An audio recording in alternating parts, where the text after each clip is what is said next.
Sulmi ndaj një gjyqtari në detyrë shkel jo vetëm ligjin penal, por edhe themelet e drejtësisë dhe rendit kushtetues.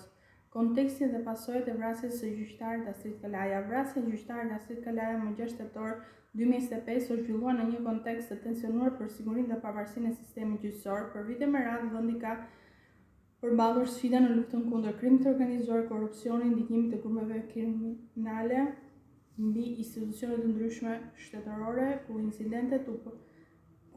ky incident u perceptua si një paralajmërim serioz për kërcënime ndaj zyrtarëve që merren me çështje të ndjeshme ligjore.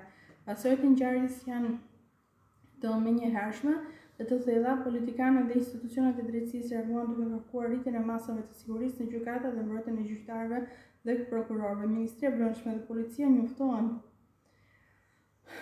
nxitjen e hetimeve intensive për të identifikuar dhe arrestuar autorin, duke përfshirë dhe kontrollin e zonave të ndjeshme dhe monitorimin e grupeve të ndryshme kriminale. Në aspektin politik, vrasja e gjyqtarit Astrid Kalaja nxiti debate të forta midis majorancës dhe opozitës. Opozita akuzoi qeverinë për dështim në sigurimin e institucioneve dhe kërkoi dorëheqje të funksionarëve të lartë, ndërsa majoranca theksoi se ky është një akt kriminal që kërkon trajnim profesional dhe i dënueshëm me ligj, por pa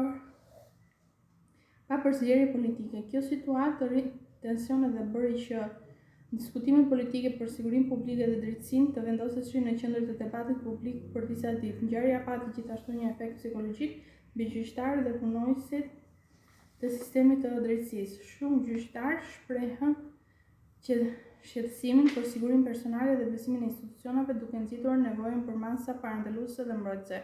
Nga ana tjetër, vrasja bëri të qartë rëndësinë e forcimit të pavarësisë së gjyqësorit dhe luftën e pandërprer të krimit të organizuar kundër